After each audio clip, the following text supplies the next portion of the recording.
Hello, नमस्कार, आदाब, सत श्री अकाल और अस्सलाम वालेकुम। मैं मोहम्मद अहमद काज़मी लेकर आया हूँ आपका पसंदीदा कार्यक्रम आपके रूबरू। देश में जो हालात हैं वो सब आपके सामने है।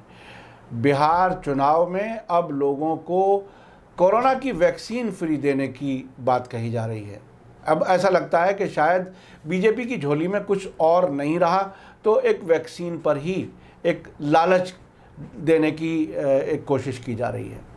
उसके अलावा देश के 7 राज्यों ने सीबीआई पर पाबंदी लगा दी है कि आप हमारी इजाज़त के बगैर किसी भी केस की तफ्तीश नहीं कर सकते। उसकी क्रेडिबिलिटी, उसकी विश्वसनीयता वो कम हो रही है।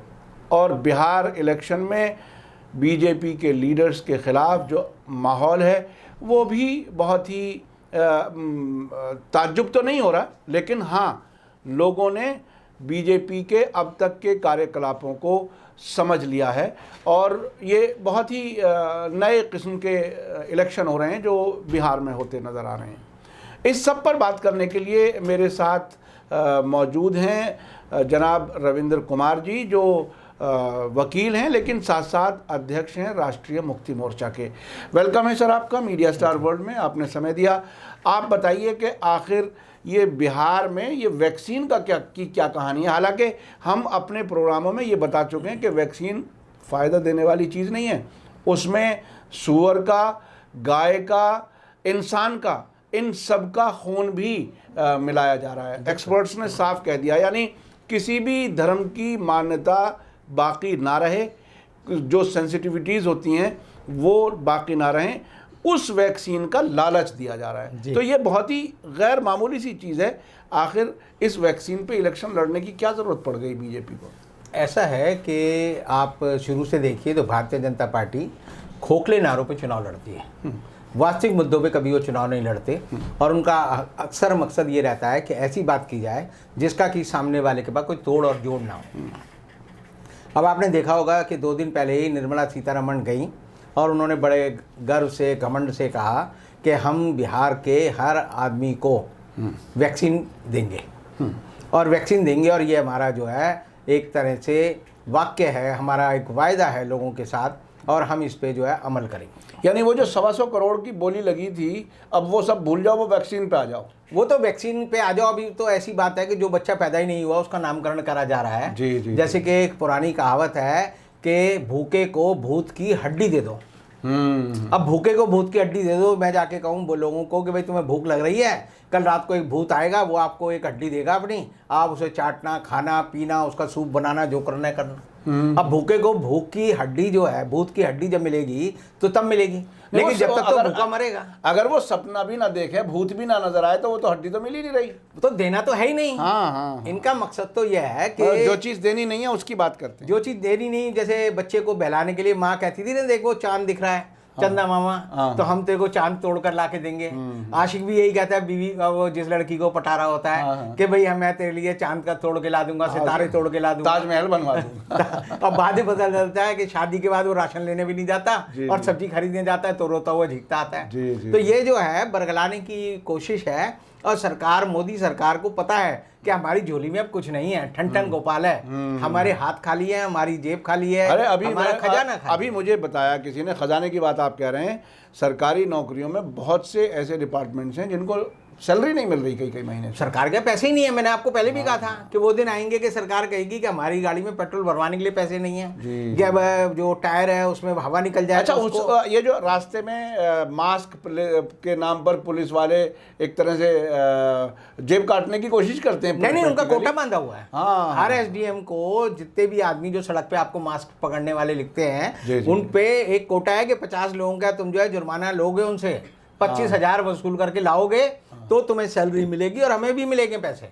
हाँ, तो जो इस हालत में जब सरकार आ गई हो तो ये तो वाकई जिसे कहते हैं घंटा ही रह गया फिर तो। नहीं, कुछ नहीं बचा। इस सरकार के पास जो है बतौलेबाजी करने के लिए भी बतौले नहीं बचे, यानी झूठ बोलने के लिए भी इनके पास झूठ नहीं बचा।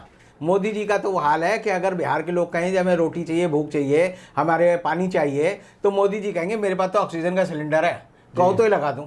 यानी भूखे को रोटी देने की जगह, प्यासे को पानी पिलाने की जगह, कपड़े देने के लिए जगह सरकार कहेगी हम तुम्हारे मुंह पे जो है ऑक्सीजन लगा देते हैं, जिंदा रह सको तो रह लो। तो वही जो है हाल इन्होंने वैक्सीन का किया है। एक ऐसी चीज जिसके बारे में दुनिया में कहीं नहीं पता कि वो बनेगी नहीं बनेगी, कब बनेगी, कैसे बनेगी। और क्या दुनिया की सरकारें वैक्सीन के पैसे लेंगी, ये भी तो एक अलग एक सवाल है कि नहीं देखिए ऐसा है, जब ये आदमी दिखाता है कि मैं आपको एक्स्ट्रा फेवर कर रहा हूँ, हाँ। तो कई बार जब आप सब्जी लेने जाते हैं, चाट बनवाने जाते हैं, तो चाट वाला कहेगा बहन जी को देख के, बहन जी खटाई ज्यादा तेज कर दूं। हाँ। तो औरत के मुंह में पानी आ जाता है, लगता है कि शायद ये डाल ही देगा। हाँ। तो डालता वालता कुछ नहीं है, वो उसका एक जुमला है कि जुमला बोला और आपके मुंह में जो है, जैसे वो पावलोव का एक प्रयोग है कि जैसे ही वो घंटी बजाता था कुत्ते के मुंह में लार टपकने लगती थी। तो ये सरकार जो है समझती है कि लोग जो है उनकी मनोवृत्ति जो है उस पावलोव के कुत्ते जैसी है कि हम कुछ कहेंगे और इनके मुंह में लार आ जाएगी और हमें वोट दे देंगे। जी। तो ये एक तरह से फिर वो जो मंकी ट्रैप वाली सी बात हो गई। मतलब ये मंकी ट्रैप में तो इनका दिक्कत यह है कि मैंने पहले भी कहा, अभी भी कहता हूं कि बीजेपी जो है कोई भी चुनाव अगर लड़ेगी, हाँ। और मोदी जी के रहते हुए लड़ेगी और आरएसएस के साथ लड़ेगी, तो उसके बाद सिर्फ 5 ही मुद्दे होते हैं। एक मुद्दा होता है देखो हमने राम मंदिर बना दिया, दूसरा मुद्दा होता है हमने हिंदू मुसलमानों में विवाद करके जो है मुसलमानों को ठीक कर दिया, तीसरा मुद्दा इनके पास होता है कि हमने पाकिस्तान को सबक सिखा दिया, चौथा होता है हम सीए पे जो है पीछे नहीं हटेंगे, और पांचवा होता है कि हमने दफा 370 यानी जिसे अनुच्छेद 370 कहते हैं उसको हटा दिया। यानी इन 5 मुद्दों पे इनके चुनाव होता है और अगर इन 5 मुद्दों को आप हटा दें तो इनके बाद जो है इनके पास कोई मुद्दा नहीं हो जाता और ये ठन गोपाल हो जाते हैं। और आप देखेंगे मोदी जी आज जब सासाराम में गए वहाँ पे भी उन्होंने यही रट लगानी शुरू की। लेकिन सबसे बड़ी बात जो बिहार में हुई है, जो तेजस्वी यादव या राहुल गांधी की वजह से जो बात हुई है, वो ये है कि सारे मुद्दे जो है मुख्य मुद्दे नहीं है। मुख्य मुद्दा क्या है? बेरोजगारी। मुख्य मुद्दा है रोटी। मुख्य मुद्दा है लोगों को काम मिले। मुख्य मुद्दा जो है आर्थिक, सामाजिक और जो सांस्कृतिक मुद्दे हैं वो वहाँ पर बड़े मुद्दे बन गए हैं। और यही कारण है कि आप देखेंगे कि इनके नेताओं को भीड़ के लिए जो है तरसना पड़ रहा है। जो तेजस्वी की रैलियों में भीड़ आ रही है, उसके हेलीकॉप्टर को देखने के लिए भीड़ आ रही है, आप देखेंगे ठस के ठस लोग जो है भरकर आ रहे हैं। भीड़ का प्रवाह रुकने वाला नहीं है। और वो भीड़ इतनी मुखर है इस बार कि जब योगी आदित्यनाथ हेलीकॉप्टर से उतरे तो वो उन्होंने नारा लगाया योगी आदित्यनाथ, बिहार के लोगों ने कहा मुर्दाबाद। अच्छा, सामने मुर्दाबाद खूब। और योगी आदित्यनाथ की हिम्मत नहीं बढ़ी कि मुड़ के उस तरफ देखें, वो चुपचाप चलते चले गए। इसी तरह जो है नीतीश कुमार की रैली में बिहार के लोग आते हैं और कहते हैं लालू यादव जिंदाबाद, तो नीतीश कुमार कहता है कि भाई वोट देना ही नहीं दो, वो तुम्हारी मर्जी है, लेकिन कम से कम यहाँ शोर तो मत मचाओ। हाँ, मेरे सामने तो बेइज्जती ना करो। ऐसे इनके जो गृह राज्य मंत्री हैं नित्यानंद, वो बार बार कहते हैं कि भाई मेरी इज्जत का सवाल है, आखिरी बार तो मेरी इज्जत रख लो, क्योंकि अगर मैं कॉन्स्टिट्यूंसी से हार गया, मेरे लोग हार गए, तो भाजपा की जो है नाक कट जाएगी और मेरी भी नाक कट जाएगी। तो आप समझो अगर नेता जो है चुनाव में जनता से गिड़गिड़ाने लगे कि कम से कम मेरी इज्जत तो बख्श दो, तो आप समझ लीजिए उस सरकार का ना तो कोई आन रही है, ना बान रही है, ना शान रही है। और वो सरकार जो है जाने के रास्ते पे है और बिहार की जनता जो जाग गई है। और जागने का कारण यह है कि जो इनकी सरकार ने जो लॉकडाउन 1 के बाद जो लॉकडाउन 2 के टाइम जो लोग जो है अपने अपने शहरों से अपने बिहार के प्रांतों में जा रहे थे, उनके साथ जो उन्होंने बुरा बर्ताव किया, उनको पीटा, पुलिस ने पीटा, उन पे FIR दर्ज की, लोगों को अपने घरों तक नहीं जाने दे रहे थे, लोगों को घर नहीं जाने दिया, उनको पीटा, उन पे खूब उनके जो है मैं कहूँगा पिछवाड़े को गर्म किया इन्होंने। उन पे जो है FIR दर्ज हुई, 4000 FIR तो यूपी में दर्ज हुई थी। आप देखेंगे उनको पानी तक नहीं दिया गया, उनके जो है पाँव में छाले पड़ गए, बीमारियाँ आ गई। औरतें, ऐसी औरत का भी जिक्र आपसे मैंने किया था कि वो चलते चलते उसको बच्चा पैदा हुआ और 3 घंटे बाद वो उठकर चली और फिर अपने बिहार अपने गांव पहुंच गई। ऐसे लोग हैं जिनको कि आप देखेंगे कि हाथ पांव नहीं है, तब भी वो चल कर गए। एक औरत मर गई, बच्चा उस माँ को जिंदा समझ के उसे खेलता रहा और मां भूख की वजह से मर गई और सरकार ने उसका कोई ध्यान नहीं दिया। और एक वीडियो आई थी कि मरा हुआ कुत्ता खाता हुआ आदमी। जी हाँ, वो मैंने आपको जब भी कहा था कि मरा हुआ कुत्ता अगर आदमी खाने को मजबूर हो जाए, और आज के दिन आप जाकर कहें तो ये ऐसे झूठी सरकार है जिसको कि हिटलर की तरह लगता है कि वो प्रचार के माध्यम से स्वर्ग को नरक और नरक को स्वर्ग जैसा दिखा सकती है। इसी तरह आप देखेंगे वहां कह रहे हैं कि हमने प्रवासी मजदूरों को सुरक्षित उनके घरों तक पहुंचाया। भाई किसे पहुंचाया? उसके साथ फोटो लगा दी मोदी जी की, जैसे मोदी जी ने पहुंचाया। यानी कि मेरे साथ ही मुझे ही आप दर्द दो, मुझे ही दुख दो, मुझे ही तकलीफ दो और आप ही कहो कि मैं ही तुम्हारा तारणहार हूं। तो ऐसी जो सोच है वो सरकार की हो सकती है, जो आतताई सरकार हो सकती है, जो जन कल्याण वाली सरकार होती है, जिसकी जनता की भलाई की इच्छा होती है, उसके मन में अगर ऐसे पोस्टर आते हैं तो आप समझिए कि मेरे जैसे आदमी का खून खोल जाता है। तो बिहार के लोगों ने, जिन्होंने ये सब भोगा है, जिनके बच्चों ने, बेटियों ने, जिनके माँ बाप ने इस चीज़ को भोगा है, आप देखेंगे 80 साल की माँ को आदमी अपने कंधे पे उठाकर पैदल लेके जा रहा है, बच्चों को जो है बहंगी की तरह जो है उन्होंने जो है डलिया में डाल रखा है और बच्चों को लेके जा रहे हैं। लड़की साइकिल पे अपने बाप को ले गई, गुड़गांव से बिहार तक पहुंची है। तो इन्होंने जो है इन सब लोगों की मानवीय त्रासदी मैं नहीं कहूँगा, ये त्रासदी जो है सरकार द्वारा बनाई गई थी। सरकार की बेवकूफ़ी, सरकार के यानी विजन लेस होने की वजह से बिहार के लोगों को जो तकलीफ हुई, आज बिहार के लोग जो है अपनी उस तकलीफ को अपने मुंह से जो है जाहिर कर रहे हैं। और जाहिर करने की वजह से जो है आज चाहे मोदी जी देखो या योगी जी देखो या नड्डा जी देखो, सब जो है झूठ बोलते हैं और चुपचाप खिसक लेते हैं। अब नड्डा जी ने जैसे बयान दिया कि 300 आतंकवादी जो है हिंदुस्तान में घुसने का इंतजार कर रहे हैं। अब सवाल यह है कि एक राष्ट्रीय राजनीतिक दल जो इसके देश में सरकार है, राज्यों में सरकार है, उसका जो अध्यक्ष ये कह रहा है कि 300 जो है टेररिस्ट आतंकवादी जो है हिंदुस्तान में घुसने के लिए बैठे हैं। तो या तो भारत सरकार ने उन 300 आतंकवादियों को वीज़ा दिया है, या उनको जो है उन्होंने GPS सिस्टम लगा दिया कहीं कि वो कहाँ तक पहुँचे, कि अटल टनल थी वो पार करके कहाँ तक आ गए।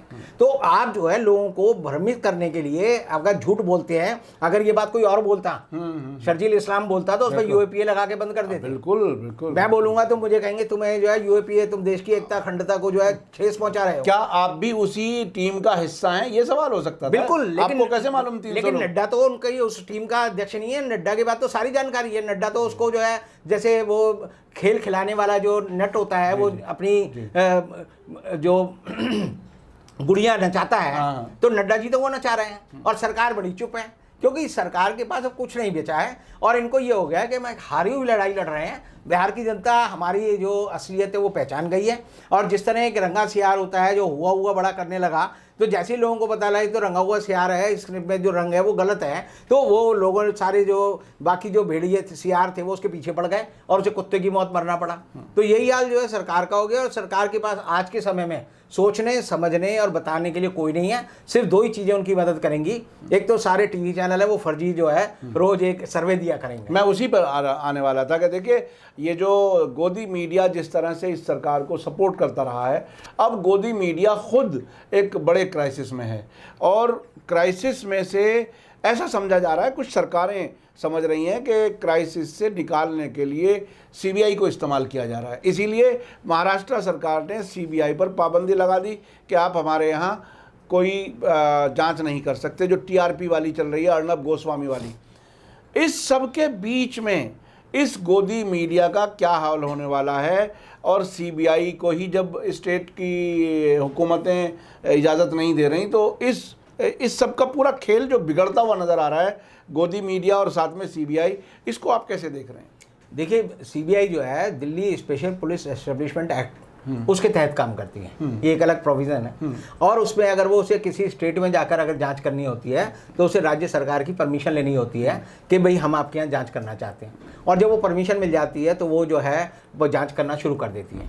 तो आप देखिए कि मोदी सरकार के आने से पहले पूरे हिंदुस्तान में सारी जो स्टेट की गवर्नमेंट थी उन्होंने CBI को ये परमिशन दे रखी थी। लेकिन जैसे ही मोदी सरकार आई और ये पता चला कि इसका जो है CBI का, ED का, NIA का, इनकम टैक्स डिपार्टमेंट का एक सेलेक्टिव इस्तेमाल जो है ये सरकार करती है।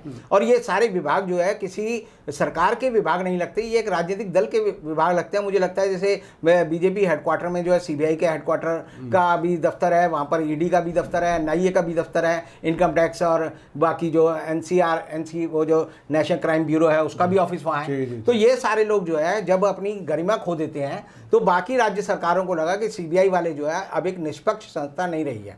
पंजाब की सरकार ने कहा कि हम तुम्हें परमिशन नहीं देंगे। आप देखेंगे वेस्ट बंगाल की गवर्नमेंट ने कहा हम तुम्हें परमिशन नहीं देंगे। छत्तीसगढ़ की गवर्नमेंट ने कहा हम तुम्हें परमिशन नहीं देंगे। राजस्थान की गवर्नमेंट ने कहा हम तुम्हें परमिशन नहीं देंगे।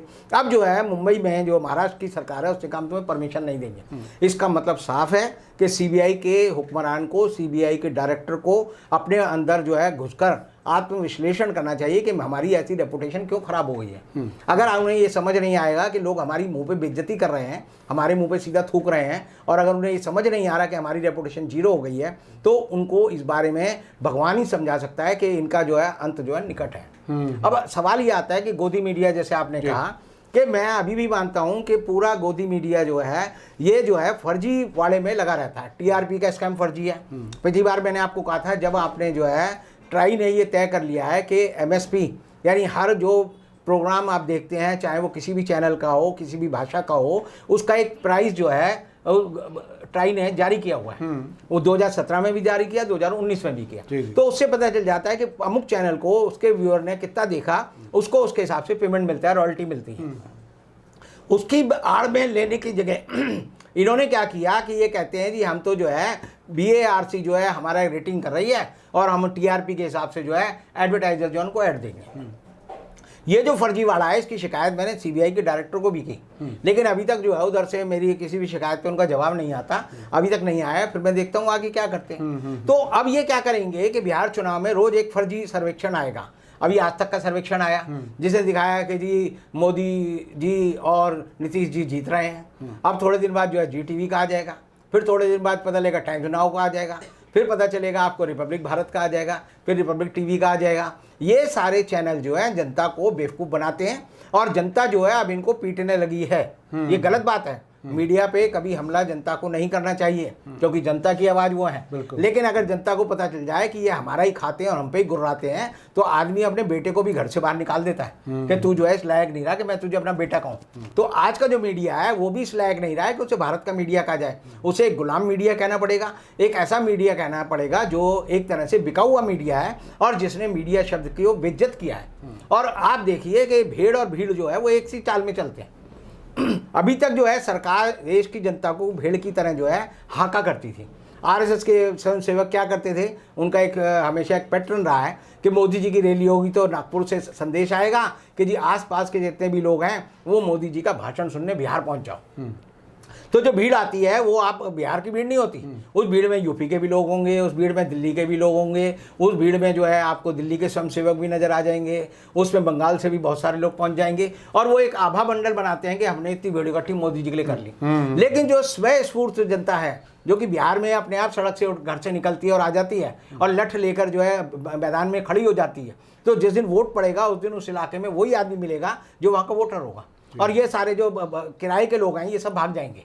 तो ऐसी हालत में जो है आने वाले समय में जब 28 तारीख को वोट पड़ना है, 3 तारीख को पड़ना है, 7 तारीख को वोट पड़ना है, तो सबको पता चल जाएगा कि मोदी जी और नीतीश जी के हाथ से जो है सारे तोते उड़ गए हैं और अब ये सिर्फ जो है हाथ पे हाथ धरे बैठे ऐसे हाथ करते रहेंगे कि कहीं से कुछ आ जाए तो जैसे होता है अंधेरे के हाथ बटेर लग जाए तो कहेगा मैं शिकारी बन गया, नहीं लगी तो अपना मुँह लेके बैठ जाएगा। जी जी, जैसा कि अमित शाह भी कहते हैं कि इलेक्शन हमेशा जीता ही नहीं जाता, हारना भी तो पड़ता है। दिल्ली इलेक्शन के बाद उन्होंने कहा था।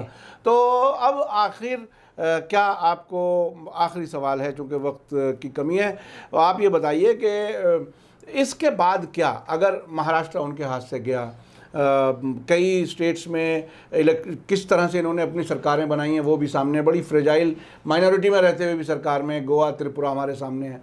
अब बिहार अगर इनके हाथ से निकलता है तो आगे क्या, बीजेपी का फ्यूचर क्या है देश? देखिए ऐसा है, पिछले 6 साल में जो वोटर था वो मुकर नहीं था। वोटर को बड़ा गलतफहमी थी कि ये बड़ी हिंदूवादी पार्टी है, हिंदुओं का भला कर रही है, मुसलमानों को सबक सिखा रही है, उनको उनकी औकात बता रही है। लेकिन अब लोगों को पता चल गया है कि इस सरकार ने सिर्फ 2 लोगों की मदद की है। ये सरकार 2 लोगों की मदद के लिए बनी हुई सरकार है, एक अडानी की और एक अंबानी की। अडानी और अंबानी को नंबर 1 और नंबर 2 का इंडस्ट्री इन्होंने बना दिया है। हिंदुस्तान की सारी सरकार ने, आप देखेंगे हर जो PSU है उसे बेचने की कोशिश की है और औने पौने दाम पे सारी चीज़ें जो हैं उन्होंने अडानी और अंबानी को दे दी है। सबसे बुरा रोल इसमें जो है वो ट्राई का है। ट्राई ने जियो को जो है, मैंने पहले भी कहा, 1.5 साल तक फ्री में अपने सारे इक्विपमेंट और सारे स्ट्रक्चर को यूज़ करने की परमिशन दी ताकि बाकी जो है मोबाइल कंपनियां का भट्टा बैठ जाए। तो अब जो है लोगों को सब समझ आ गया है। मैं कल एक इनके भक्त से बात कर रहा था, वो कह रहा था भाई साहब बड़ी बुरी हालत है, पैसे नहीं है घर में खाने को, नवरात्रि है और नवरात्रि में जो है नवदुर्गा को हमें पूजना है तो कुछ पैसे तो दे दो। मैंने कहा तू पैसे दे दे, मंदिर बन गया, राम मंदिर बन गया, अभी भी तू पैसे मांगता है, शर्म नहीं आती? तो बोला क्यों, इसमें शर्म की क्या बात है? मैंने भगवान राम का मंदिर बन गया, वहाँ जाके मांग, भगवान राम तेरे को सब देगा। कहते मंदिर तो कहने की बात होती है। तो कहने की और सुनने की बात अगर एक आदमी को समझ आ जाए कि मुझे अब तक जो है बेवकूफ़ बनाया जा रहा था, क्योंकि इन नारों से, खोखले नारों से आदमी का पेट नहीं भरता, और खोखले जो वादे हैं और खोखले सपने हैं उनसे भी आदमी का पेट नहीं भरता। पेट तो आपका जब भरेगा जब आप 4 रोटी और सब्जी खाओगे, दाल खाओगे, तब आपके चेहरे पे रौनक आएगी।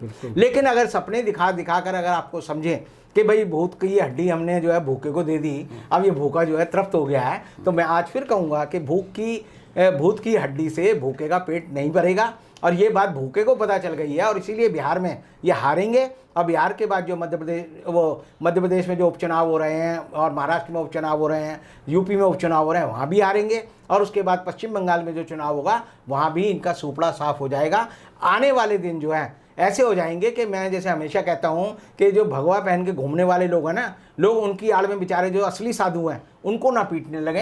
ये खतरा सामने नजर आता है। तो हमें जो है ये समझना चाहिए कि नकली भगवाधारी और असली भगवाधारियों में हम भेद करें, और अच्छे लोगों को बुराई की तरफ ना धकेलें, और तभी जो है हिंदुस्तान का लोकतंत्र, हिंदुस्तान की जमहूरियत, हिंदुस्तान की इंसानियत जिंदा रहेगी। जी, बहुत बहुत शुक्रिया रविंद्र कुमार जी, आपने बहुत ही बारीकी से चीज़ों को समझाया। और ख़ास तौर पे आपका मानना है कि अब बीजेपी जो है वो अपना बिस्तर गोल करने की हालत में पहुंच चुकी है, और लोग मुखर हो गए हैं, और उन्हें पेट की भूख के सामने अब कुछ नज़र नहीं आ रहा है। ना मंदिर, ना मुसलमान, ना पाकिस्तान, ये सब नारे ही थे जिनकी वजह से लोगों को बेवकूफ़ बनाया गया, और उसमें बहुत बड़ी तादाद में लोग अंधभक्त भी बने। तो ये बहरहाल देश के लिए अच्छा वही है कि पूरे देश के लोग, सभी धर्मों के लोग, सभी समुदायों के लोग मिलकर के देश की तरक्की के लिए काम करें। और मैं ये समझता हूँ कि बहरहाल एक बैलेंस बनाए रखना, देश को आगे चलाते रहना, और धर्मनिरपेक्षता, जिस पे महाराष्ट्र के गवर्नर ने चीफ मिनिस्टर को चिढ़ाते हुए कह दिया कि आप सेकुलर बन गए हैं, इस हद तक बीजेपी के लोग किस किस तरीके से सेकुलरिज्म को जलील करने का काम कर रहे हैं, ये सब आपके सामने है। बहुत बहुत शुक्रिया आपका रविंद्र कुमार जी, आपने हमें वक्त दिया। और मैं दर्शकों से कहना चाहूँगा कि अगर आपने अभी तक हमारा यूट्यूब चैनल सब्सक्राइब नहीं किया है तो सब्सक्राइब कर लें, और घंटी दबाना ना भूलें। इसी के साथ मुझे दीजिए इजाज़त। धन्यवाद, शुक्रिया। जय भारत, जय हिंद।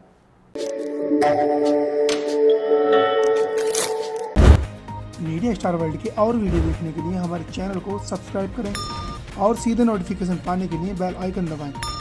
और अगर हमारी खबर सच्ची और अच्छी लगे तो अपने व्हाट्सएप, इंस्टाग्राम, फेसबुक और ट्विटर अकाउंट पर ज़रूर शेयर करें।